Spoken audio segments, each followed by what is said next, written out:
أعوذ بالله من الشيطان الرجيم بسم الله الرحمن الرحيم وقال الله لا تتخذوا إلهين اثنين إنما هو إله واحد فإياي فارهبون صدق الله العظيم إن الله وملائكته يصلون على النبي يا أيها الذين آمنوا صلوا عليه وسلموا تسليما محبت سے پڑھیے گا الصلاة والسلام عليك يا رسول الله وعلى آلك وأصحابك يا حبيب الله يا رحمة للعالمين يا خاتم النبيين. سامعین محترم، آج ماشاءاللہ سے ہمارا انوار قرآن کے سلسلے میں 30واں لیکچر ہے، 14واں پارہ ہے اور اس کا دوسرا حصہ ہے. اللہ رب العزت نے قرآن پاک میں ارشاد فرمایا اور اللہ نے فرما دیا دو معبود نہ ٹھہراؤ، وہ تو ایک ہی معبود ہے تو مجھ سے ہی ڈرو. مطلب کہ اللہ تعالیٰ تو ایک ہے، دو نہیں ہے نا، تو اللہ تعالیٰ کے ساتھ کسی کو بھی شریک مت ٹھہراؤ. یہ کفار اور مشرکین کو کہا جا رہا ہے. اور جو کچھ آسمانوں اور زمین میں ہے سب اسی کا ہے اور فرما برداری کا حق ہمیشہ اسی کے لیے ہے. تو کیا تم اللہ کے سوا کسی اور سے ڈرو گے؟ مطلب ہر چیز تو اللہ تعالیٰ نے پیدا فرمائی ہے نا، تو فرما برداری کا حق ہمیشہ اللہ تعالیٰ کے لیے ہے اور اللہ تعالیٰ کے رسول حضرت محمد مصطفیٰ صلی اللہ علیہ وسلم کی اطاعت کرنا، والدین کی اطاعت کرنا اور اولی الامر کی اطاعت کرنا بھی در حقیقت اللہ تعالیٰ ہی کی اطاعت ہے، کیونکہ اللہ تعالیٰ نے اس کا حکم دیا ہے. اولی الامر میں جو لوگ آتے ہیں جیسے علماء ہیں، جو بڑے لوگ ہیں، جو قوم کے سردار ہوتے ہیں. اور اسی طرح فرمایا اور تمہارے پاس جو نعمت ہے سب اللہ کی طرف سے ہے، پھر جب تمہیں کوئی تکلیف پہنچتی ہے تو تم اسی کی طرف پناہ لیتے ہو. مطلب اللہ تعالیٰ نے تمام نعمتیں تو اللہ پاک نے تمہیں عطا فرمائی ہیں، اور اگر کوئی مشکل بھی آتی ہے تو تم اللہ تعالیٰ کی طرف ہی تو جاتے ہو، تو پھر ناشکری کیوں کرتے ہو؟ پھر جب وہ تم سے برائی ٹال دیتا ہے تو اس وقت تم میں ایک گروہ اپنے رب کے ساتھ شرک کرنے لگتا ہے تاکہ وہ ہماری دی ہوئی نعمتوں کی ناشکری کرے. تو کچھ فائدہ اٹھا لو تو ان قریب تم جان جاؤ گے. مطلب یہ کہ جب تمہیں کوئی مصیبت آتی ہے تو تم اللہ کا نام لینا شروع ہو جاتے ہو، جب ٹل جاتی ہے تو پھر کہتے ہو ہاں یہ تو ہمارے بتوں کی وجہ سے ایسے ہوا، اور پھر انہی کے نام پہ جانور ذبح کرتے ہو. حالانکہ کرم تو تمہارے اوپر اللہ پاک کی ذات نے کیا نا. کوئی دوائی کھاتے ہو تو کہتے ہو جی بیمار ہوتے ہو تو جی اللہ پاک شفا دے دے، ہمیں شفا دے دے. جب ٹھیک ہو جاتے ہو ہاں جی ہم فلاں ڈاکٹر سے فلاں دوائی سے ٹھیک ہوئے تھے. بھئی وہ تو ایک وسیلہ ہے، اصل تو کام اللہ نے کیا نا. اصل تو آپ کو مشکل سے نجات اللہ پاک نے دلائی، اصل تو نجات تو اللہ نے آپ کے گناہ معاف کیے اور اللہ پاک نے آپ کے اوپر کرم کیا، شفا آپ کو اللہ تعالیٰ نے دی. ظاہری طور پہ بھی وسائل جو اللہ تعالیٰ نے بنائے وہ بھی اللہ ہی نے بنائے اور کسی نے نہیں بنائے. تو اصل شکر کا حقدار تو اللہ کی ذات ہے. پھر فرمایا اور کافر ہماری دی ہوئی روزی میں سے انجانی چیزوں کے لیے حصہ مقرر کرتے ہیں. اللہ کی قسم اے لوگو تم سے اس کے بارے میں ضرور پوچھا جائے گا جو تم جھوٹ باندھتے تھے اور وہ اللہ کے لیے بیٹیاں قرار دیتے ہیں حالانکہ وہ پاک ہے، اور اپنے لیے وہ مانتے ہیں جو اپنا جی چاہتا ہے. مطلب دیکھیں کہ مشرکین کو اللہ تعالیٰ نے جو فصلیں مویشی عطا فرمائے وہ ان میں سے ان بتوں کے لیے حصہ مقرر کرتے ہیں جنہیں وہ معبود کہتے ہیں، اور ان کے بارے میں یہ عقیدہ رکھتے ہیں کہ بت نفع اور نقصان پہنچاتے ہیں، حالانکہ وہ اللہ تعالیٰ کی بارگاہ میں ان کی شفاعت کریں گے. حالانکہ بتوں میں یہ اوصاف موجود ہی نہیں، کیونکہ وہ تو پتھر ہے اور پتھر تو کسی کو نفع نقصان نہیں دے سکتا. اور وہ اللہ کے لیے بیٹیاں قرار دیتے ہیں کہ فرشتے جو اللہ کی بیٹیاں ہیں. تو نعوذ باللہ، اللہ تعالیٰ تو بے نیاز ہے، ہر شے سے بے نیاز ہے نا، اور اس کی تو کوئی اولاد ہی نہیں ہے. تو اولاد ثابت کرنا ہی، اور اس کے لیے اولاد ثابت کرنا ہی عیب لگانا ہے. اور جب ان میں کسی کو بیٹی ہونے کی خوشخبری دی جاتی ہے تو دن بھر اس کا منہ کالا رہتا ہے اور وہ غصے سے بھرا رہتا ہے. اس بشارت کی برائی کے سبب لوگوں سے چھپا پھرتا ہے. کیا اسے ذلت کے ساتھ رکھے گا یا اسے مٹی میں دبا دے گا؟ خبردار یہ کتنا برا فیصلہ ہے. مطلب یہ ہوا کہ اس دور میں یہاں تک لوگ جو تھے نا اخلاقی والے سے گر چکے ہوئے تھے کہ جب بیٹیاں ہوتی تھی تو ان کے گھر میں اس طرح سے ماتم بچ جاتا تھا اور اس کا منہ کالا ہو جاتا تھا غم کی وجہ سے. تو یہ دیکھیں معلوم ہوا کہ لڑکی پیدا ہونے پر رنج کرنا کافروں کا طریقہ ہے. فی زمانہ بھی آج بھی لوگ جو ہے نا مسلمانوں میں آج بھی ایسے کچھ لوگ موجود ہیں جو کہ بیٹی کے مبارکباد ہی نہیں لیتے. لوگ کہتے ہیں او ہو کی ہویا اللہ تعالیٰ نے تو تی دے چھڈی ہوندا کہ اللہ پاک تینوں پتر دے دیندا بھلا. تو مطلب یہ دیکھیں کہ حالانکہ بیٹی اور بیٹا دونوں اللہ کی ہی عطا ہیں. اور یہ دیکھیں بیٹیوں کو تو خوش ہونا چاہیے کہ نبی پاک صلی اللہ علیہ وآلہ وسلم نے بیٹیوں کی شان اور قدر اور منزلت جو ہے فضیلتیں جو سرکار نے بیان فرمائی وہ کہیں بیان نہیں ہوئی. فرمایا رسول اللہ صلی اللہ علیہ وسلم جب کسی شخص کے ہاں بیٹی پیدا ہوتی ہے تو اللہ تعالیٰ اس کے ہاں فرشتوں کو بھیجتا ہے اور وہ آ کر کہتے ہیں اے گھر والو تم پہ سلامتی نازل ہو پہ اس بیٹی کا، اپنے پروں سے احاطہ کر لیتے ہیں، اس کے سر پر اپنا ہاتھ پھیرتے ہوئے کہتے ہیں کمزور لڑکی ایک کمزور عورت سے پیدا ہوئی ہے، جو اس کی کفالت کرے گا تو قیامت کے دن اس کی مدد کی جائے گی۔ پھر رسول اللہ صلی اللہ علیہ وسلم نے ایک اور جگہ پہ عطا فرمایا، ارشاد فرمایا کہ جس شخص کے ہاں بیٹی پیدا ہو اور وہ اسے زندہ درگور نہ کرے، اسے ذلیل نہ سمجھے اور اپنے بیٹے کو اس پر ترجیح نہ دے تو اللہ تعالیٰ اسے جنت میں داخل کرے گا۔ اسی طرح بے شمار روایات ہیں جو پہلے بھی بیان ہو چکی ہیں اور آئندہ بھی انشاء اللہ بیان ہوتی رہیں گی۔ صحیح ہے نا؟ تو یہ جو زمانے جاہلیت میں جو لوگ بیٹی کے ساتھ نفرت کرتے تھے، آج بھی جو کرتے ہیں تو ان کو بھی ذرا غور کرنا چاہیے قرآن پاک میں کیا اللہ پاک نے فرمایا ہے۔ جو آخرت پر ایمان نہیں لاتے ان کے لیے بری حالت ہے، اور اللہ کی شان سب سے بلند ہے، روحی عزت والا حکمت والا ہے۔ اگر اللہ لوگوں کو ان کے ظلم کی بنا پر پکڑ لیتا تو زمین پر کوئی چلنے والا نہ چھوڑتا، لیکن وہ انہیں ایک مقررہ مدت تک مہلت دیتا ہے، پھر جب ان کی مدت آ جائے گی تو وہ نہ ایک گھڑی پیچھے ہٹیں گے اور نہ ہی آگے بڑھیں گے۔ مطلب کہ اللہ تعالیٰ جو ہے نا کافروں کو ڈھیل دیتا ہے، اور یہ ڈھیل دینا بھی اللہ تعالیٰ کی رحمت اور اس کا فضل اور کرم ہی ہے۔ مطلب اللہ تعالیٰ ان کو مہلت دیتا ہے نا کہ ابھی یہ ایمان لیں، ابھی توبہ کر لیں، ابھی اللہ تعالیٰ کا شکر ادا کر لیں، تو پھر کیا ہوتا ہے، لیکن جب وہ وقت مقررہ جو آنا ہے تو وہ آ کے رہے گا، نہ اس کی گھڑی آگے نہ پیچھے ہوگی۔ پھر فرمایا اللہ کے لیے وہ ٹھہراتے ہیں جو اپنے لیے ناپسند کرتے ہیں، ان کی زبانیں جھوٹ بولتی ہیں کہ ان کے لیے بھلائی ہے، حقیقت میں ان کے لیے آگ ہے، اور یہ کہ وہ جہنمیوں کے آگے آگے جانے والے ہوں گے۔ مطلب دیکھیں کہ بیان فرمایا جا رہا ہے کہ مشرکین اپنے لیے بیٹیاں بھی ناپسند کرتے ہیں، اور یہ بات بھی کہ ان کی ملکیت میں کوئی دوسرا ان کا شریک بنے۔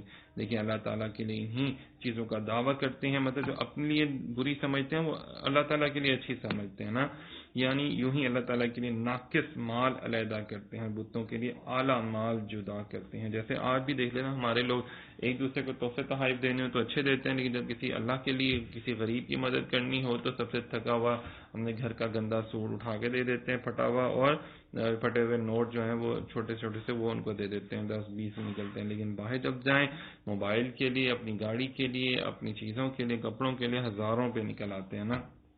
اللہ تعالیٰ فرماتے ہیں منافقت ختم کرنی ہوگی، جو اللہ کے اپنے لیے لیتے ہو اس سے اچھا جو ہے وہ اللہ کے لیے کرو نا، یہ اخلاص ہے بیسیکلی۔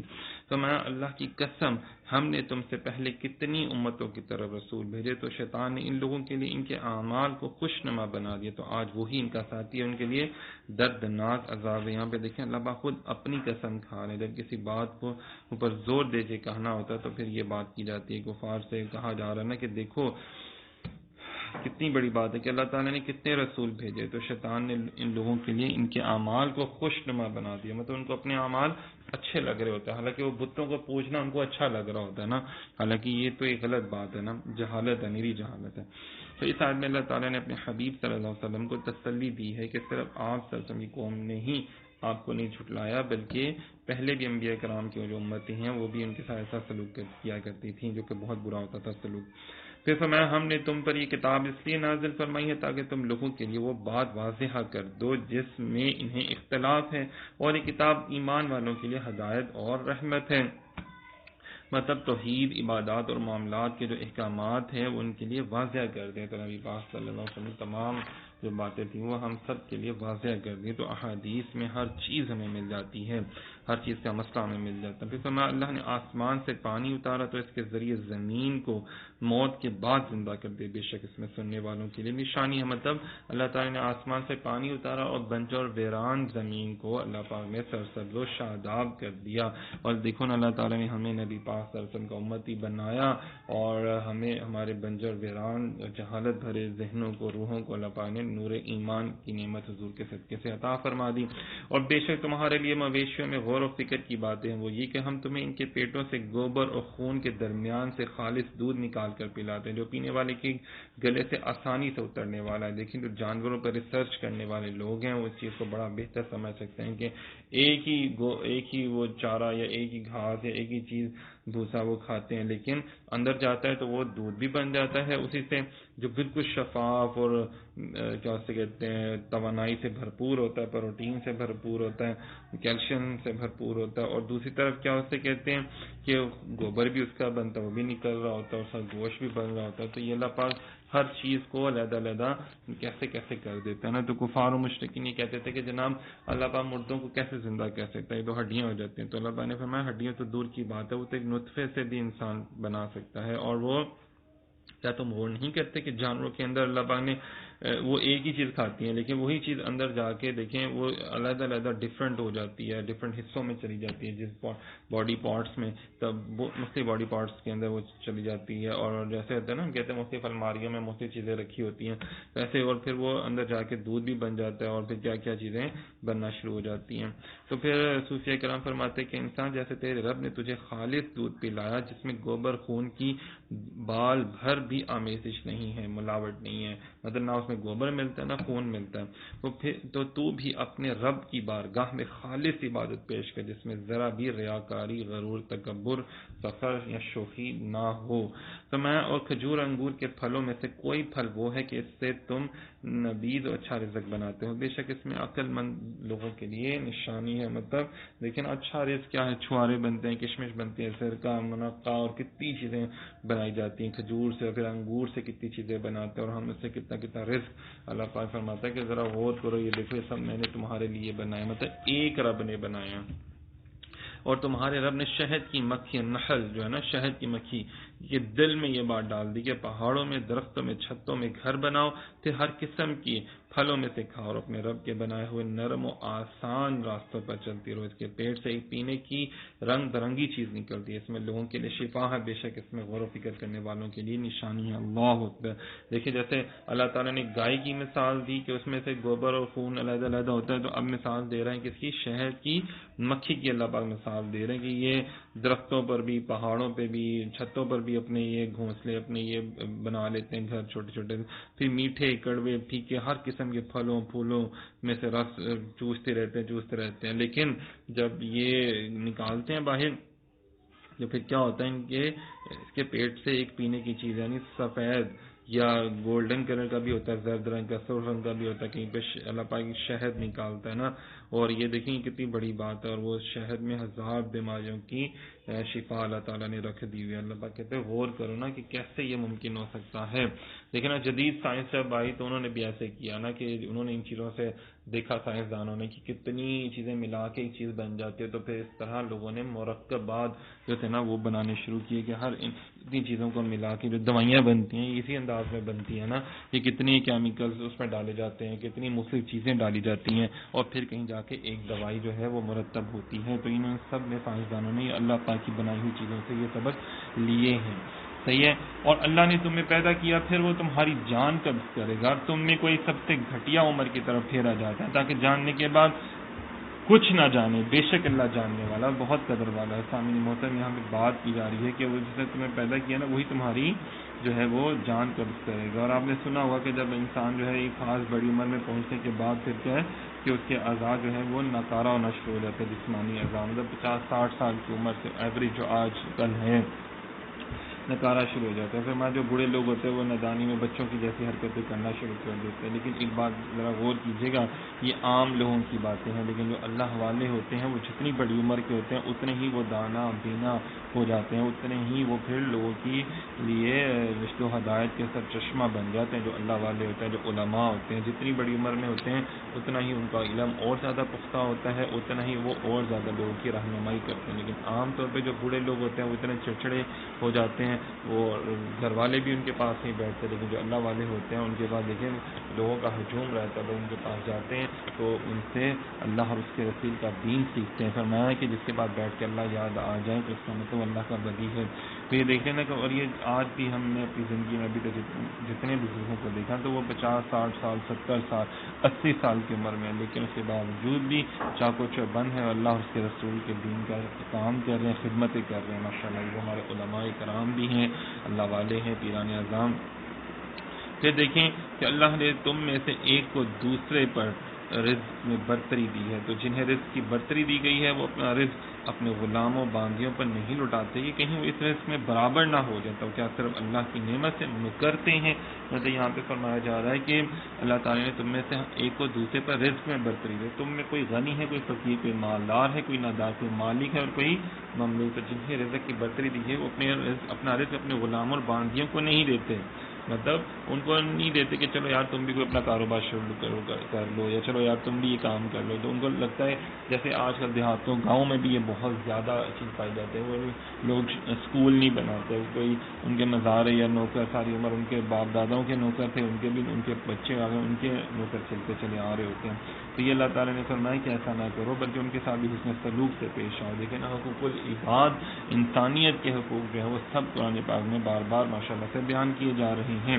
اور اللہ نے تمہارے لیے تمہاری جنس سے عورتیں بنائی، تمہارے لیے عورتوں سے بیٹے اور پوتے اور نواسے پیدا کیے، اور تمہیں ستھری چیزوں سے روزی دی، تو کیا وہ باطل ہی پر یقین کرتے ہیں اور اللہ کے فضل ہی کے منکر ہوتے ہیں۔ اللہ تعالیٰ نے فرمایا کہ اللہ پاک نے عورتیں بنائی تاکہ تم ان سے انسیت حاصل کرو، ان کے ذریعے اپنی ضروریات پوری کرو اور گناہ میں مت پڑو نا، اور تمہارے لیے عورتوں سے بیٹے پودے نواسے پیدا کیے۔ دیکھیں نا جس سے آگے نسلیں چل رہی ہوتی ہیں نا، تو یہ ساری چیزیں جو ہیں وہ اللہ تعالیٰ نے تمہیں عطا فرمائی ہیں۔ ان نعمتوں کے باوجود اگر تم شرک اور بت پرستی کرتے ہو، اللہ تعالیٰ کے احسان کے ساتھ کفر کرتے ہو، تو پھر تمہارے پر عذاب نازل ہوگا۔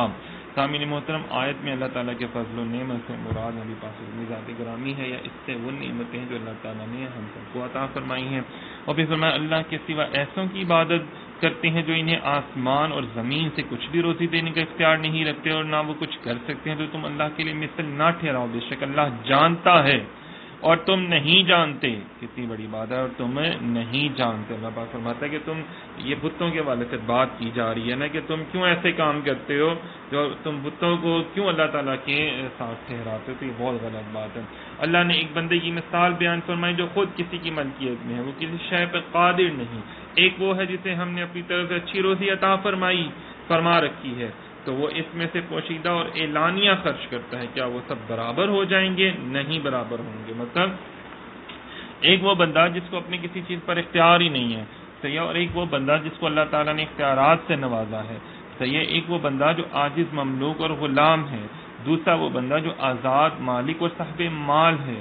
تو اللہ تعالیٰ کے فضل سے قدرت و اختیار بھی ہوتا ہے، تو کیا یہ دونوں برابر ہو جائیں گے؟ نہیں برابر ہوں گے، صحیح ہے نا، مال والا اور ایک غلام والا برابر نہیں ہے۔ تو کیا اللہ تعالیٰ کے بندے ہیں خالق، مالک اور قادر، رب تعالیٰ کے ساتھ قدرت و اختیار نہ رکھنے والے بت کیسے شریک ہو سکتے ہیں؟ مطلب اللہ تعالیٰ تو خالق و مالک ہے، اور اس کے ساتھ ایسے لوگوں کو آپ شریک کرتے ہو جو تو نہ خود ہل سکتے ہیں، نہ بول سکتے ہیں، نہ چل سکتے ہیں، کوئی اختیار بھی نہیں رکھتے، بت جو ہے، تو یہ بہت ہی غلط، بڑا ظلم اور جہالت ہے۔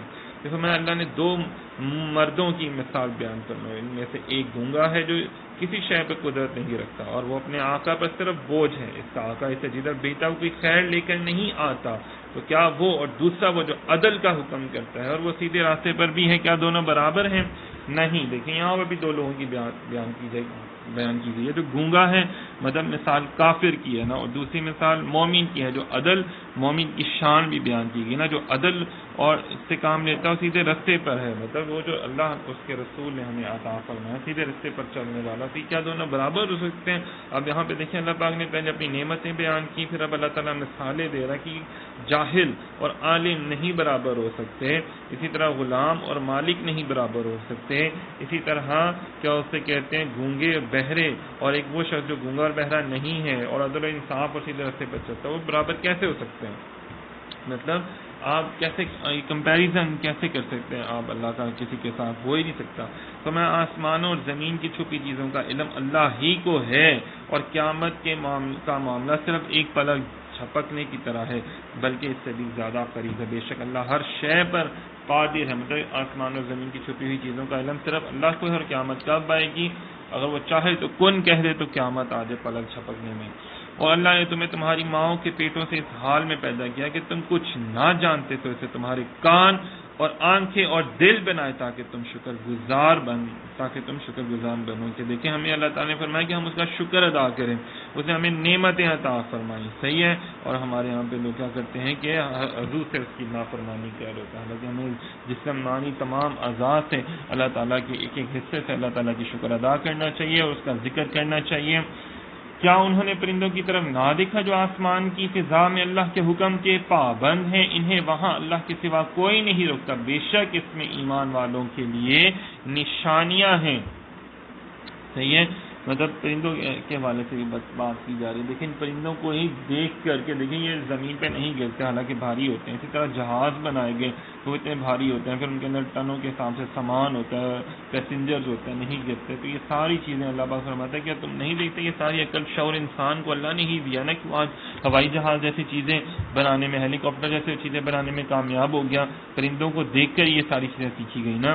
فرمایا اللہ نے تمہارے گھروں کو تمہاری رہائش بنایا، اور اس نے تمہارے لیے جانوروں کی کھالوں سے کچھ گھر بنائے جنہیں تم اپنے سفر کے دن اور اپنے قیام کے دن بڑا ہلکا پھلکا پاتے ہو۔ بھیڑوں کی اون اور اونٹوں کی پشم اور بکریوں کے بالوں سے گھریلو سامان اور ایک مدت تک فائدہ اٹھانے کے اسباب بنائے۔ دیکھیں کتنی بڑی بات ہے کہ اللہ تعالیٰ بیان فرمانے کہ یہ تم نے جو خیمے بناتے ہو پرندوں یہ جانوروں کی کھالوں سے اور کتنے اونٹوں کی اور بھیڑوں کی اون سے، یہ ساری چیزیں اللہ نے تو تمہیں یہ نعمتیں عطا فرمائی۔ اللہ نے تمہارے دل و دماغ میں خیال ڈالا کہ بکریوں سے ان کے کھالوں سے یہ کام ہو سکتے ہیں، ان کی اون سے یہ کام ہو سکتے ہیں، اس میں یہ بن سکتا ہے، اس میں فلانی چیزیں بھی ہے جو آج ہم جیکٹیں پہنتے ہیں لیدر کی، ہے ساری چیزیں اللہ تعالیٰ نے ہمیں عطا فرمائی ہیں نا، ہم کیوں ناشکری کرتے ہیں؟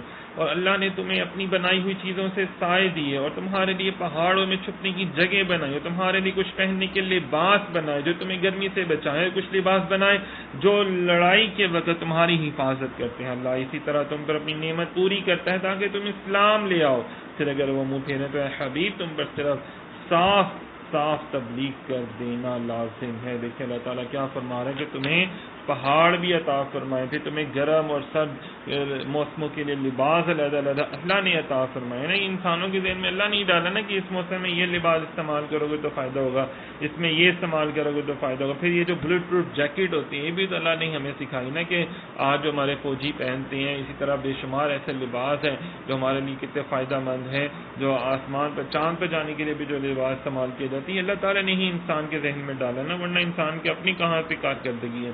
فرمائی اللہ تعالیٰ نے تمہیں اپنی نعمت عطا فرمائی۔ محبوب اگر یہ پھر بھی اتنی باتیں سننے کے باوجود بھی کفار ایمان نہیں لاتے تو آپ پریشان نہ ہو، صحیح ہے نا۔ آپ نے تو ماشاءاللہ سے پوری ساری باتیں اپنی ڈیوٹی جو ہے وہ صحیح سے انجام دی ہے۔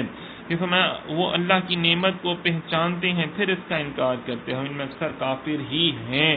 مطلب اللہ تعالیٰ کی ساری نعمتوں کو پہچانتے ہیں، محبوب وہ آپ کی شانوں کو بھی پہچانتے ہیں، آپ کے تمام اوصاف کو پہچانتے ہیں، پھر بھی نعمتوں کا انکار کرتے ہیں۔ اور یاد کرو جس دن ہم ہر امت سے گواہ اٹھائیں گے پھر کافروں کو اجازت نہیں دی جائے گی اور نہ ان سے رجوع کرنا طلب کیا جائے گا۔ مطلب جب قیامت آئے گی تو پھر رجوع نہیں ہوگا، پھر سیدھا عذاب بھی ہوگا۔ اور ظلم کرنے والے جب عذاب دیکھیں گے تو ان سے نہ عذاب ہلکا کیا جائے گا اور نہ ہی انہیں مہلت دی جائے گی پھر۔ اور شرک کرنے والے جب اپنے شریکوں کو دیکھیں گے کہیں گے اے ہمارے رب یہ ہیں ہمارے شریک کہ ہم تیرے سوا پوچھتے تھے ان کو، تو وہ ان پر بات پھینکیں گے کہ تم بے شک جھوٹے ہو۔ مطلب دیکھیں پھر ان کے اوپر عذاب نازل ہو رہا ہے، ان کے بتوں پر بھی، تو کہیں گے ہیں یہ وہ لوگ تھے جن کے اوپر ہم ایمان رکھتے تھے، اللہ کے علاوہ شریک ٹھہراتے تھے، تو آج اپنی مدد نہیں کرتے تو یہ ہماری کیا کریں گے۔ اور وہ مشرک اس دن اللہ کی طرف صلح کی پیشکش کریں گے، ان کی خود ساختہ باتیں ان سے گم ہو جائیں گی۔ مطلب یہ جو من گھڑت باتیں، بدگمانیاں، شکوک و شبہات سارے ختم ہو جائیں گے، سب حق سچ کھل کے سامنے آ جائے گا۔ پھر اللہ تعالیٰ کی طرف رجوع کریں گے، کہیں گے اللہ باجی ہمیں معاف کر دے، صلح کر لے ہم سے۔ پھر جنہوں نے کفر کیا اور اللہ کی راہ سے روکا ہم ان کے فساد کے بدلے میں عذاب پر عذاب کا اضافہ کر دیں گے۔ معلوم ہوا کہ گمراہ گر کا عذاب گمراہ سے زیادہ، مطلب ایسا بندہ جو لوگ گمراہ کرتا ہے تو اس کو زیادہ جو ہے نا عذاب نازل ہوگا، عذاب پر عذاب نازل ہوگا اس کے اوپر۔ وہ خود تو گمراہ ہوتا ہے، دوسروں کو بھی گمراہ کر رہا ہوتا ہے، چنانچہ اس کی آگ زیادہ تیز ہوگی، اس کے سانپ بچھو زیادہ زہریلے، اور تمام دوزخیوں کا خون اور پیپ اس کی غذا ہوگی، اس خبیث کی جو آج بھی لوگ نئے فتنے اکٹھے کر رہے ہیں قادیانی اور بے ادبوں، گستاخوں، بد مذہبوں کے حوالے سے، تو بناؤز ملا تو ان کے اوپر بڑا عذاب نازل ہونے والا ہے۔ اور پھر جس دن ہم ہر امت میں انہی میں سے ان پر ایک گواہ اٹھائیں گے، اور اے حبیب تمہیں ان سب پر گواہ بنا کر لائیں گے، اور ہم نے تم پر یہ قرآن اتارا جو ہر چیز کا روشن بیان ہے اور مسلمانوں کے لیے ہدایت اور رحمت اور بشارت ہے۔ معلوم ہوا کہ تمام انبیاء کی جو انبیاء اپنی امتوں کی گواہی دیں گے، اور انبیاء کی گواہی خود رسول پاک خاتم النبیین حضرت محمد صلی اللہ علیہ وسلم دیں گے۔ ایک اور جگہ بھی فرمایا تو کیسا حال ہوگا جب ہم ہر امت میں سے گواہ لائیں گے، اور اے حبیب تمہیں ان سب پر گواہ نگہبان بنا کر لائیں گے۔ مطلب دیکھیں اللہ اکبر، نبی پاک صلی اللہ علیہ وسلم میرے اور آپ کے آقا ہر چیز کی گواہی دیں گے، کیونکہ سرکار سب علم جانتے ہیں۔ کتنی بڑی بات ہے نا، کہ فرمایا قرآن پاک میں ہر شے کا علم بیان فرمایا گیا ہے۔ حضرت عبداللہ بن مسعود نے فرمایا جو علم چاہے وہ قرآن کو لازم کر لے، کیونکہ اس میں اولین و آخرین کی خبریں اللہ تعالیٰ نے بیان فرمائی ہیں۔ اللہ تعالیٰ نے فرمایا ہم نے اس کتاب میں کسی شے کی کوئی کمی نہیں چھوڑی۔ کتنی بڑی بات ہے نا۔ تو یہ اگر کتاب کا علم اور یہ سارا علم اللہ نے اپنے محبوب کو عطا فرمایا، کتنی بڑی بات ہے نا۔ اور ہم پھر بھی لوگ تو بناؤ بلا نبی پاک صلی اللہ علیہ وسلم کے علم کے بارے میں شکوک و شبہات میں لوگوں کو ڈالتے ہیں، کتنی غلط بات ہے۔ پھر بے شک اللہ عدل اور ان احسان اور رشتہ داروں کو دینے کا حکم فرماتا ہے، اور بے حیائی ہر بری بات اور ظلم سے منع فرماتا ہے، وہ تمہیں نصیحت فرماتا ہے تاکہ تم نصیحت حاصل کرو۔ دیکھیں یہاں پہ بھی بات کی جا رہی ہے عدل اور احسان، عدل کرنے کا حکم ہے، احسان کرنے کا حکم ہے، رشتہ داروں کو دینے کا حکم ہے، اور بے حیائی ہر بری بات سے اللہ پاک نے ہمیں منع فرمایا ہے۔ روایت میں ہے کہ عدل توحید کا اور احسان اخلاص کا نام ہے۔ عدل یہ ہے کہ تمہارا ظاہر اور باطن دونوں اطاعت و فرما برداری میں برابر، احسان یہ ہے کہ باطن کا حال ظاہر سے بہتر ہو، مطلب ظاہر بہت اچھا ہے تو باطن آپ کا جو ہے وہ اس سے زیادہ اچھا ہونا چاہیے، نہیں کہ ظاہر تو آپ اچھے ہیں لیکن اندر سے آپ بغض، عناد اور حرص رکھتے ہیں، حسد رکھتے ہیں، تو یہ غلط بات ہے۔ اور رشتہ داروں کے ساتھ بہت زیادہ حسن سلوکی، دیکھیں بار بار آیات آتی ہیں کہ اپنے غریب رشتہ داروں کے ساتھ صلہ رحمی کرو، ان کے اوپر زیادہ خرچ کرو، ایک دوسرے کے ساتھ لے کے چلو، اللہ تعالیٰ نے تمہیں نوازا ہے تو کیا اسے کہتے ہیں تم دوسروں کے اپنے رشتہ داروں کو دینا زیادہ اجر و ثواب ہے دوسرے لوگوں کو دینے سے۔ تو یہاں پہ دیکھیں نا مال کی تقسیم، اور یہ کتنا اللہ پاک نے آسان فرمایا نا، تو اللہ پاک کا ہمیں شکر ادا کرنا چاہیے ہر لحاظ کے ساتھ۔ اگر اللہ تعالیٰ نے مجھے میری اوقات سے زیادہ مجھے رزق دیا ہے تو اللہ پاک نے وہ پھر کسی اور کے لیے مجھے دیا، تو مجھے وہ بانٹنا ہے ان لوگوں کو۔ یہ دیکھیں معاملے میں تمام انسانوں کے حقوق بیان کیے جاتے ہیں، رشتہ داروں کے حقوق بیان کیے جاتے ہیں۔ قرآن پاک میں کتنے کتنے احکامات کھول کھول کے اللہ پاک بیان کرتا ہے، کاش کہ ہم ان پر عمل کریں تو ہمارا معاشرہ بہترین مثالی معاشرہ اور کوئی غریب ہی نہ رہے۔ اور اللہ کا عہد پورا کرو، جب تم کوئی عہد کرو اور قسموں کو مضبوط کرنے کے بعد نہ توڑو، حالانکہ تم اللہ کو اپنے اوپر ضامن بنا چکے، بے شک اللہ تمہارے کام جانتا ہے۔ مطلب وعدہ کرنے کے بعد اس وعدہ خلافی مت کرو۔ اور ایسے بے شمار ایسے واقعات ہوئے کہ نبی پاک صلی اللہ علیہ وسلم نے بہت سے کفار نے اپنی طرف سے غلط کام کیے وعدہ کر کے بھی، لیکن انہوں نے وعدہ توڑے لیکن حضور نے وعدہ نہیں توڑا۔ پھر ایک اور جگہ پہ فرمایا نبی پاک صلی اللہ علیہ وسلم نے تم میرے لیے 6 چیزوں کے ضامن ہو جاؤ، میں تمہارے لیے جنت کا ذمہ دار ہوتا ہوں۔ جب بات کرو سچ بولو، جب وعدہ کرو اسے پورا کرو، جب تمہارے پاس امانت رکھی جائے اسے ادا کرو، ٹھیک ہے، اس میں کمی بیشی نہ کرو، حیل و حجت نہ کرو، پھر اپنی شرمگاہوں کی حفاظت کرو، مطلب کسی کے ساتھ برے غلط کام نہ کرو، زیادتی نہ کرو، اپنی نگاہیں نیچی رکھو، اپنے ہاتھوں کو روکو، یعنی ہاتھ سے کسی کو تکلیف مت پہنچاؤ۔ کتنی بڑی بات ہے نا۔ قیامت کے دن ہر عہد شکن کے لیے جھنڈا ہوگا جس کے ذریعے وہ پہچانا جائے گا، جیسے نا برے لوگ پہچانے جائیں گے۔ اللہ اکبر۔ تو وعدہ خلافی کی بھی جو ہے نا وہ ممانعت کی گئی ہے اور اس کو برا سمجھا گیا، اور قسم اول تو کھائیں نہیں اور کھائیں تو اس کو پورا کرے، صحیح ہے نا، اور جھوٹی قسم کبھی مت کھائیں۔ تو فرمایا اور تم اس عورت کی طرح نہ ہونا جس نے اپنا سود مضبوطی کے بعد ریزہ ریزہ کر کے توڑ دیا۔ جیسے مطلب مکے میں ایک عورت تھی تو جس کی طبیعت میں بڑا وہم تھا نا، آج بھی بڑے لوگ وہمی ہوتے ہیں اور عقل میں فطور ہوتا ہے ان میں، تو وہ سود کاٹتی تھی نا اور اپنی باندیوں سے بھی، تو پہری وغیرہ اس کاتے ہوئے کو توڑ کر ریزہ ریزہ کر ڈالتی تھی اور اپنی باندیوں سے بھی توڑوا دیتی تھی۔ آیت کا معنی ہے کہ اپنے عہد کو توڑ کر اس عورت کی طرح بیوقوف نہ ہو جاؤ۔ مطلب لوگوں کا طریقہ یہ تھا کہ وہ ایک قوم سے معاہدہ کرتے اور جب دوسری قوم اس سے زیادہ تعداد مال یا قوت میں پاتے تو پہلوں سے جو معاہدے کیے ہوتے تھے وہ توڑ دیتے، دوسرے سے معاہدے کرتے۔ اللہ تعالیٰ نے اس طرح کرنے سے منع فرمایا ہے، پورا کرنے کا حکم دیا۔ جیسے آج کل لوگ جو ہے کہ جناب اپنا مال سیل کرنا ہوتا ہے، ایک بندہ 500 دیتا ہے، دوسرا کہتا ہے میں 600 دیتا ہوں، تو پہلے والے سے وعدہ کر چکے ہوتا ہے لیکن اور 100 روپے کے لالچ میں دوسرے کو دے دیتے ہیں، پہلے سے وعدے سے مکر جاتے ہیں۔ اسی طرح لوگ کسی کو گھر دینا ہوتا ہے، سیل کرنا ہوتا ہے، کوئی چیز سیل کرنی ہوتی ہے، تو اس طرح دھوکے سے مطلب ایک بندے کے ساتھ ڈیل ہو چکی ہوتی ہے لیکن دوسرا کوئی زیادہ مال دے دیتا ہے یا اس کی طاقتور زیادہ بندہ ہوتا ہے تو اس کو وہ دے دیتے ہیں اور پہلے بندے کا اس کو جھوٹ بول دیتے ہیں اور اس سے عہد شکنی کر دیتے ہیں، تو اس سے بہت زیادہ منع کیا گیا ہے۔ صحیح ہے نا؟ مطلب عہد شکنی اور ہمارے جتنے دنیاوی معاملات ہیں ان کے بارے میں بھی اللہ ہمیں گائیڈ کر رہے ہیں۔ اگر اللہ چاہتا تو سب کو ایک ہی امت بنا دیتا، لیکن اللہ گمراہ کرتا ہے جسے چاہتا ہے اور ہدایت دیتا ہے جسے چاہتا ہے۔ تم سے تمہارے اعمال کے بارے میں ضرور پوچھا جائے گا۔ مطلب دیکھیں اچھائی اور برائی دونوں اللہ تعالیٰ ہی کی طرف سے ہے، لیکن اللہ تعالیٰ نے کوئی نہ کوئی ایسے اسباب پیدا کیے ہوئے ہیں۔ مطلب گمراہی بھی اللہ تعالیٰ ہی کی طرف سے، لیکن ادب کا تقاضا یہ کہ ہم اس کو اللہ تعالیٰ کی طرف نہیں کر سکتے۔ ابراہیم علیہ السلام نے فرمایا اے اللہ جب میں بیمار ہوتا تو تو ہی مجھے شفا دیتا ہے۔ تو ہر بری چیز کو ہمیں اپنی طرف منسوخ کرنا چاہیے۔ دیکھیں نا اللہ تعالیٰ نے فرمایا کہ میں نے تمہیں عقل، شعور، ہر چیز دی ہے، تمہارے سامنے رستے رکھ دی ہیں، اب تم نے اس کو چننا ہے۔ صحیح ہے؟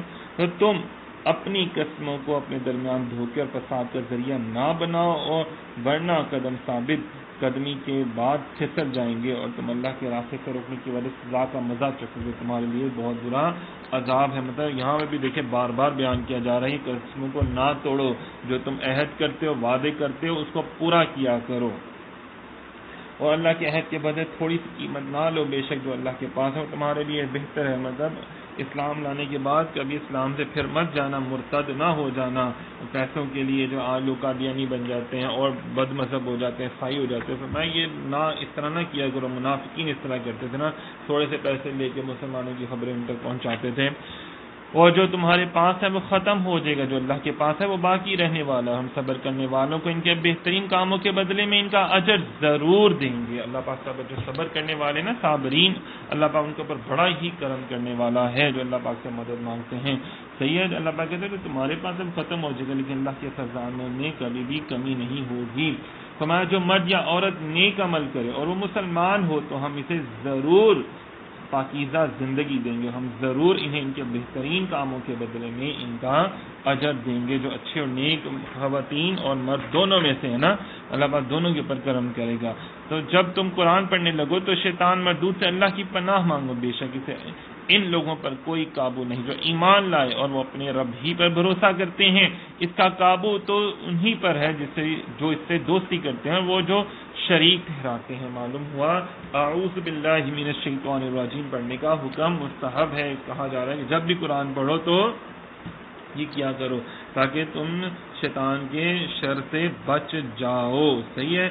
اور جب ہم ایک آیت کی جگہ دوسری آیت بدل دیں، اللہ خوب جانتا ہے جو وہ اتارتا ہے، تو کافر کہتے ہیں تم خود گھڑ لیتے ہو، بلکہ ان میں اکثر جانتے نہیں۔ مطلب یہ ہے کہ جب کچھ آیات منسوخ ہوتی تھی، حکم چینج ہو جاتا تھا وقت کے ساتھ ساتھ، تو کافر کہتے تھے دیکھا آج تم کوئی اور کہتے ہو، بعد کل کچھ اور کہتے تھے۔ تو اللہ پاک فرماتے ہیں ان کو حکمت کا نہیں پتا، ان کو علم کا نہیں پتا، یہ اللہ تعالیٰ کی حکمت اور مشیت کیا ہوتی ہے، یہ اپنی جہالت اور میں یہ باتیں کر رہے ہوتے ہیں، جھوٹ بول رہے ہوتے ہیں۔ تو یہ تو اللہ والے اور اللہ والے بہتر جانتے ہیں، علم والے بہتر جانتے ہیں کہ جیسے اللہ پاک نے ان کو کیا کیا علم عطا فرمایا ہے نا۔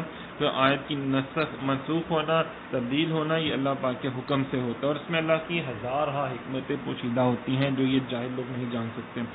تم فرماؤ اسے مقدس روح نے آپ کے رب کی طرف سے حق کے ساتھ نازل کیا۔ مطلب اللہ تعالیٰ کے حکم سے جبرائیل امین جو تھے وہ نبی پاک صلی اللہ علیہ وسلم کے پاس قرآن پاک لے کر نازل ہوتے رہتے ہوئے تھے۔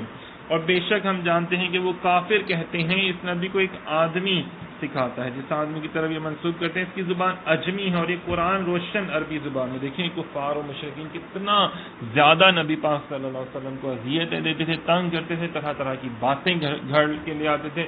اب انہوں نے جی ہم ایک دفعہ ایک بات گھڑ لی کہ جناب فلاں آدمی جو ہے نا وہ اس کی بڑی اچھی گفتگو ہے اور وہ غلام ہے، تو وہی ان کو یہ باتیں سکھاتا ہوگا۔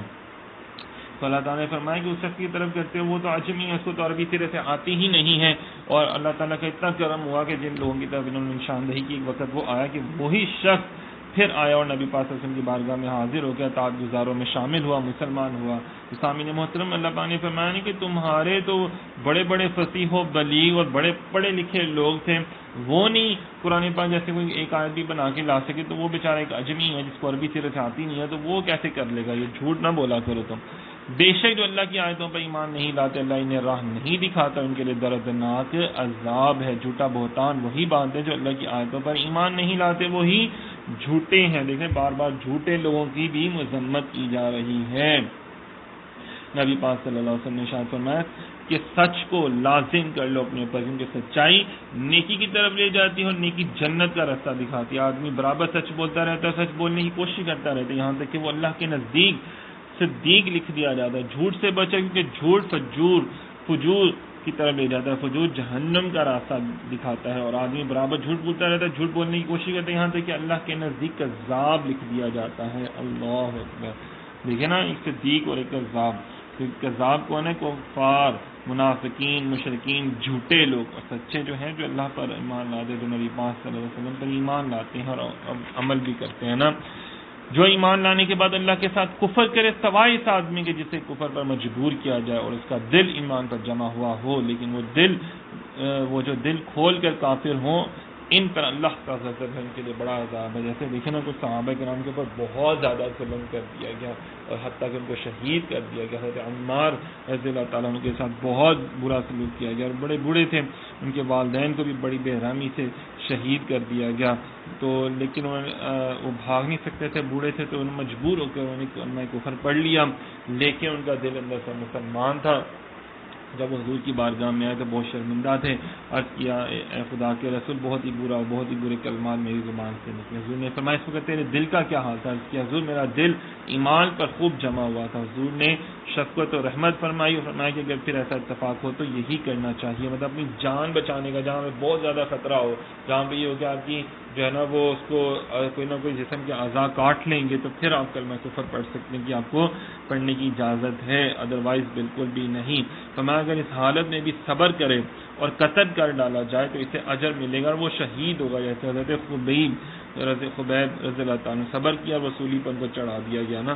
دیکھیں اتنے برے سلوک کیے جاتے تھے صحابہ کرام کے ساتھ، ایویں نہیں بعد میں اللہ نے جنگوں کا حکم بعد میں آیا، پہلے یہ دیکھیے بہت زیادہ ظلم و ستم کیا گیا، اور کمال درجے کے وہ صحابہ کرام تھے جنہوں نے وہ ظلم و ستم اسلام کے لیے، اللہ کی رضا کے لیے، نبی پاک صلی اللہ علیہ وسلم کی خوشنودی کے لیے انہوں نے سہا وہ سارا کچھ۔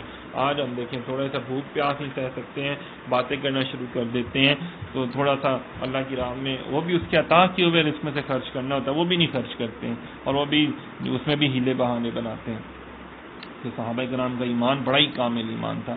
فرمایا یہ عذاب اس لیے ہے کہ انہوں نے آخرت کی بجائے دنیا کی زندگی کو پسند کر لیا، اس لیے کہ اللہ کافروں کو ہدایت نہیں دیتا۔ یہی وہ لوگ ہیں جن کے دل اور کان اور آنکھوں پر اللہ نے مہر لگا دی، یہ غافل لوگ ہیں، یہ گھٹیا قسم کے لوگ ہیں۔ یہ دیکھیں نا کہ آخرت کی بجائے انہوں نے دنیا کی زندگی کو پسند کر لی، وہ لوگ ہیں جن کے دلوں، کانوں اور آنکھوں پر، دیکھیں نا ایسے لوگوں کو سامنے کبھی آپ بیٹھے آپ کو فوراً پتہ چل جائے گا، آپ اللہ کی بات کریں گے، رسول اللہ صلی اللہ علیہ وسلم کی بات کریں گے، تو ان کے جو ہے نا دل و دماغ پہ، ان کے چہرے پہ کوئی ریئیکشن ہی نہیں آ رہا ہوگا۔ اور اگر آپ کوئی کیا اس سے کہتے ہیں کسی گیم کی بات کر دیں، میچ کی بات کر دیں، فلم و ڈراموں کے ساتھ ہی خوش ہو جائیں گے، ساتھ ہی ان کے چہرے کے ایکسپریشن بدلنا شروع ہو جائیں گے۔ تو یہ منافقوں کی بات ہے، یہ گھٹیا ترین لوگوں کی بات ہے۔ سمجھ میں آ جائے گی آپ کو کہ یار ان کی آنکھوں میں، کانوں میں اور دلوں پہ مہریں لگی ہوئی ہیں، صحیح ہے نا؟ یہ بڑی بدنصیبی اور غفلت کی نشانی ہے، صحیح ہے؟ اور جن کے دل اللہ کی یاد سے بیدار ہوتے ہیں تو یہ بڑی خوش نصیبی کی نشانی ہوتی ہے۔ اللہ تعالی ہمیں خوش نصیبوں میں بنائے، بیدار جن کے دل ہوں، اللہ کی یاد سے پر نور ہوں، اور وہی ہمارے دل اللہ تعالیٰ ایسے بنا دیں انشاءاللہ تعالیٰ، آمین۔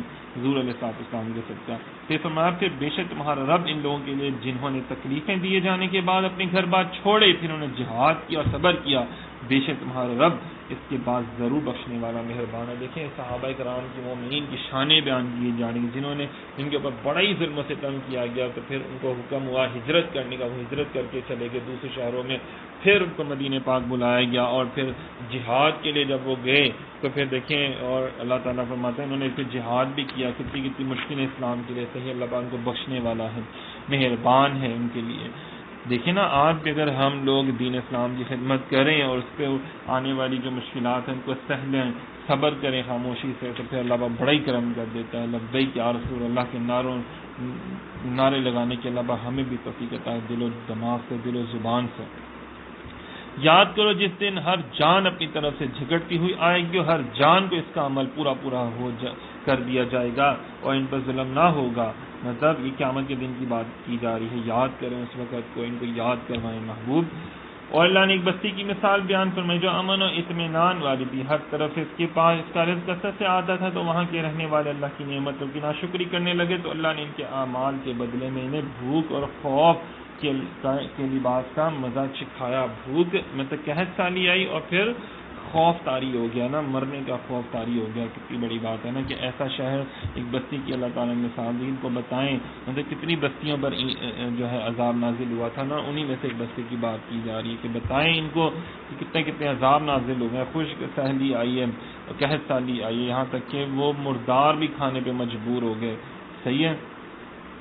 اور بے شک ان کے بعد انہی میں سے ایک رسول تشریف لایا تو انہوں نے اسے جھٹلایا تو انہیں عذاب نے پکڑ لیا, وہ زیادتی کرنے والے تھے. مطلب یعنی اہل مکہ کے پاس انہی کی جن سے ایک عظیم رسول خاتم الانبیاء رحمت للعالمین سردار انبیاء کے تشریف لے کر آئے. اہل مکہ نے انہیں جھٹلایا تو اللہ تعالیٰ نے اہل مکہ کو بھوک اور خوف کے عذاب میں مبتلا کر دیا. ان کا یہ حال یہ تھا کہ وہ کفر کرنے والے تھے. فرمایا تو اللہ کا دیا ہوا حلال پاکیزہ رزق کھاؤ, اللہ کی نعمتوں کا شکر ادا کرو. اگر تم اس کی عبادت کرتے ہو تم پر صرف مردار, خون اور سور کا گوشت اور وہ جس کے ذبح کرتے ہوئے اللہ کے سوا کسی اور کا نام پکارا گیا سب حرام کر دیے تھے. جو مجبور ہو اس حال میں کہ نہ خواہش سے کھا رہا ہو نہ حد سے بڑھ رہا ہو تو بے شک اللہ بخشنے والا مہربان ہے. اس آیت کا جو ہے نا تفصیلاً سورہ بقرہ میں, سورہ مائدہ میں, سورہ انعام میں بیان کیا جا چکا ہے. لیکن بار بار اللہ تعالیٰ نے فرمایا کہ جو چیزیں حرام ہیں وہ بتا دی گئی ہیں, تو اس کے علاوہ اگر کسی چیز کو تم حرام قرار دیتے ہو تو وہ تم غلط کرتے ہو. اور پھر اللہ کے سوا کسی اور بتوں کا نام لے کے پورا کیا جاتا ہے. اولیاء اللہ کے بارے میں نہیں کہا جا رہا ہے. دیکھیں ہم کوئی جانور ذبح کرتے ہیں اللہ کی رضا کے لیے کرتے ہیں, ٹھیک ہے نا, اور کہتے ہیں جی بسم اللہ اللہ اکبر کہہ کے اللہ کا نام لے کے اس کو ذبح کرتے ہیں. بعد میں جب اس کا کھانا بناتے ہیں, اس کا گوشت بناتے ہیں تو پھر یہ کہتے ہیں کہ اللہ پاک جی جو میں نے یہ آپ کا نام لے کر جو میں نے گوشت یا جانور ذبح کیا ہے تو یہ میں اللہ کی مخلوق کو بانٹتا ہوں اور اس کا ثواب فلاں اللہ جو ولی اللہ ہیں یا اپنے والدین کو میں اس کا ثواب پیش کرتا ہوں. تو ایسا گوشت کھانا حرام نہیں ہے, وہ اللہ کے نام پر کیا گیا. ذرا غور کیا کریں, باتوں کو گہرائی میں سمجھا کریں, امینی فتوے اور بدعت و شرک کے رٹے لگا دیا کریں. اور تمہاری زبانیں جھوٹ بولتی ہیں اس لیے نہ کہو کہ یہ حلال ہے اور یہ حرام ہے کہ تم اللہ پر جھوٹ باندھو. یہ جھوٹے لوگ تھے نا, یہ پتہ نہیں کیسی کیسی گندی غلیظ باتیں اللہ کے تعالیٰ کے ساتھ جوڑ لیتے ہیں. تو آج کل بھی جو لوگ اپنی طرف سے حلال چیزوں کو حرام بتاتے ہیں, جیسے میلاد شریف کا کھانا, فاتحہ, 11ویں شریف کا عرس وغیرہ کا کھانا پینا حرام کہتے ہیں, تو یہ غلط کہتے ہیں, یہ بہت ہی غلط ہے. یہ شرعاً جائز جب ایک چیز ہے تو آپ اس کو شریعت کے طور پہ اس کو حرام قرار دیتے ہیں تو آپ بہت غلط کرتے ہیں. پھر فرمایا اور ہم نے صرف یہودیوں پر وہ چیزیں حرام کی تھی جو ہم نے پہلے آپ کے سامنے بیان کیا. ہم نے ان پر ظلم نہیں کیا لیکن وہ خود ہی اپنی جانوں پر ظلم کرتے تھے. یہودی جو تھے نا جان بوجھ کے فضول میں چیزیں اپنے اوپر حرام کر لیتے تھے. اللہ پاک نے فرمایا ہم نے تو ایسا نہیں کیا, خود ہی کرتے تھے یہ لوگ. صحیح ہے. پھر بے شک تمہارا رب ان کے لیے غفور و رحیم ہے جو نادانی سے برائی کر بیٹھے. مطلب اگر کوئی غلطی سے جان بوجھ کر نہیں, غلطی سے اگر کوئی برائی کر بیٹھتا ہے پھر توبہ کرتا ہے تو اللہ پاک اس کی توبہ قبول کر لیتا ہے. اور اگر وہ اپنی اصلاح کرتا ہے نا تو اللہ تعالیٰ اسے قبول کر لیتا ہے. اللہ تعالیٰ بڑا مہربان ہے.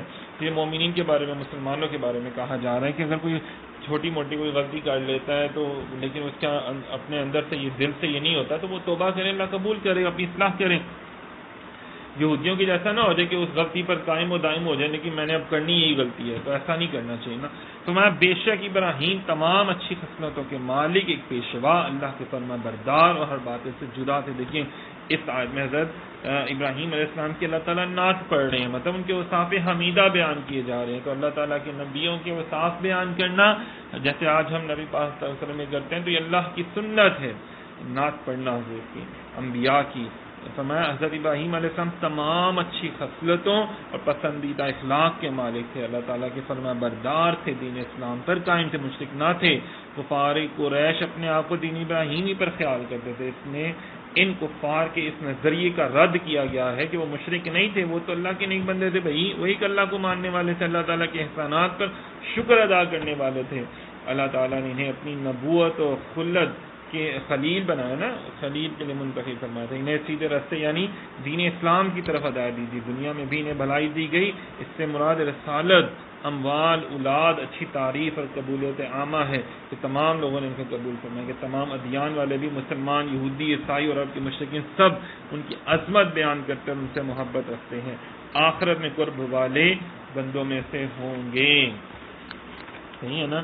مطلب عرب کے مشرکین کیونکہ انہوں نے ابراہیم علیہ السلام نے خانہ کعبہ بنایا نا، پھر ہم نے آپ کی طرف وہی بھیجی کہ آپ بھی دین ابراہیم کی پیروی کریں جو ہر بات سے جدا تھے اور مشرک نہ تھے۔ مطلب نبی پاک صلی اللہ علیہ وسلم کو حکم فرمایا جا رہا ہے کہ آپ دین ابراہیم کی پیروی کریں، صحیح ہے نا، جو جد الانبیاء ہے، سب سے افضل ہیں، صحیح ہے، لیکن شریعت جو چلے گی وہ صرف نبی پاک صلی اللہ علیہ وسلم کی چلے گی، اور ان میں سے بھی جو جن احکامات کا حضور نے فرمایا وہی احکامات پر عمل کرنا ہوگا۔ کہ فرمایا ہفتہ صرف انہی لوگوں پر مقرر کیا گیا تھا جنہوں نے اس دن کے بارے میں اختلاف کیا، بے شک تمہارا رب قیامت کے دن ان کے درمیان اس بات کا فیصلہ کر دے۔ اچھا، یہ لوگ کہتے تھے جناب ہم ہفتے کو اس لیے کرتے ہیں کہ حضرت ابراہیم علیہ السلام کی شریعت میں ایسا تھا، حالانکہ حضرت ابراہیم علیہ السلام کی شریعت میں جمعے کے دن کی تعظیم کی جاتی تھی، صحیح ہے نا، اور یہ لوگ مخالفت نہیں کرتے تھے ہفتے کے دن۔ تو اللہ پاک نے فرمایا نہیں، یہ غلط بات ہے محبوب، جمعے کے دن کی تعظیم اچھی ہے، اور ہفتے کے دن کی تعظیم یہ جو لوگ کرتے ہیں نا یہ اپنی وجہ سے کرتے ہیں، انہوں نے نبی سے اختلاف کیا تھا، صحیح ہے۔ تو جمعے کے دن کو تعظیم کرنا ہے اور اسی دن کو اللہ تعالیٰ کی عبادت کرنی ہے، صحیح، اور باقی کام چھوڑ دینے ہیں۔ تو یہی وہ لوگ تھے جنہوں نے مخالفت کی، جمعے کی بجائے ہفتے کو عبادت کرنی شروع کر دی، اور کیسے کرتے ہیں تو اللہ تعالیٰ فرمایا جو اللہ حلال کرتا ہے اس کو کیوں حرام کرتے ہو، جو اللہ نے حرام کیا اس کو کیوں حلال کرتے ہو، یہ غلط بات ہے۔ پھر انہی لوگوں کو بندر بنایا گیا تھا نا، سور بنایا گیا تھا، یعنی یہودی ہفتے کے بارے میں جو اختلاف کرتے تھے، اللہ تعالیٰ قیامت کے دن ان کے درمیان اس کا فیصلہ فرما دے گا، سارے فیصلے ہو جائیں گے۔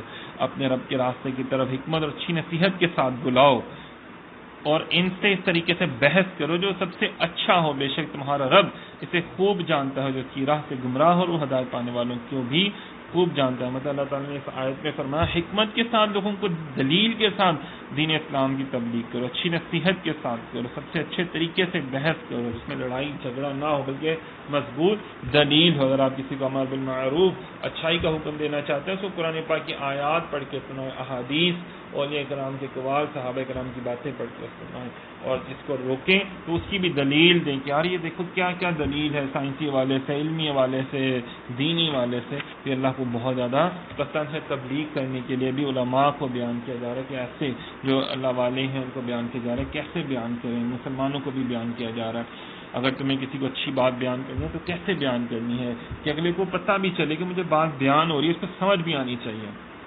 اور اگر تم کسی کو سزا دینے لگو تو ایسی ہی سزا دو جیسے تمہیں تکلیف پہنچائی ہو، اگر تم صبر کرو تو بے شک صبر والوں کے لیے صبر بہتر ہے۔ حضرت حمزہ رضی اللہ تعالیٰ عنہ کو شہید کیا گیا تھا، نبی پاک صلی اللہ علیہ وسلم نے صدمے میں آپ کو بہت صدمہ ہوا اور آپ نے قسم کھائی کہ ہم حضرت حمزہ کے بدلے 70 کافروں سے اس کا بدلہ لیں گے، تو اللہ پاک نے فرمایا ایسا کہ آپ مطلب جیسے انہوں نے کیا ویسا آپ کریں، اس سے زیادہ مت کریں۔ حضور ایسا نے پھر وہ ارادہ ترک فرما دیا اور اپنی قسم کا کفارہ دے دیا۔ یاد رہے کہ مسئلہ یعنی ناک کان وغیرہ کاٹنا، کسی کی حیت کو تبدیل کرنا شریعت میں حرام ہے، ٹھیک ہے نا۔ تو ان لوگوں نے ایسا کیا ہے حضرت حمزہ رضی اللہ تعالیٰ عنہ کے بارے میں۔ تو آج ہمیں بھی کہا جا رہا ہے کہ ہمارے یہاں پہ کیا ہوتا ہے کہ ایک لڑائی ہوتی ہے 10 لوگوں کو مارا جاتا ہے، کسی کی بیٹی کو مطلب نقصان کیا جائے، کسی کو چلو اور زیادہ جا کے نقصان کرتے ہیں، تو فرمایا نہیں، جتنا ہو بس اتنا ہی کرنا چاہیے، اس سے زیادہ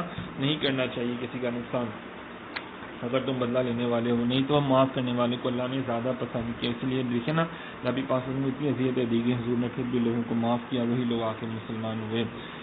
پھر فرمایا صبر کرو، تمہارا صبر اللہ ہی کی توفیق سے ہو، ان کا غم نہ کھاؤ، ان کی سازشوں سے دل تنگ نہ ہو، بے شک اللہ ان لوگوں کے ساتھ ہیں جو ڈرتے ہیں اور جو نیکیاں کرنے والے ہیں۔ دیکھیں محبوب، اللہ تعالیٰ کے راستے میں کفار کی طرف سے آپ کو جو اذیتیں پہنچی ہیں ان پر آپ صبر فرمائیں، صبر کرنا اللہ تعالیٰ ہی کی توفیق، یہ بھی اللہ کا انعام ہے۔ یہ جو لوگ آپ کو جھٹلاتے، قرآن پاک کا انکار کرتے، آپ کی نصیحتوں سے دور جاتے ہیں، مشرکین ہیں، توبہ نعوذ باللہ، یا آپ کو برا بلا کہتے ہیں، تو لوگوں کو دین اسلام سے دور کرنے کی جو سازشیں کرتے ہیں نا، آپ ان سے اپنا دل تنگ مت کریں، اللہ آپ کا مددگار ہے اور اللہ آپ کی بہت مدد فرمائے گا۔ تو سامعین محترم، اللہ تعالیٰ سے دعا کرتے ہیں اللہ رب العزت ہم سب کو بھی دین اسلام پر عمل کرنے کی توفیق عطا فرمائے، حق سچ بات کرنے کی، بیان کرنے کی توفیق عطا فرمائے۔ بہت شکریہ، جزاک اللہ۔ آپ ضرور یہ باتیں سب آگے بھی لوگوں کو بتایا کریں۔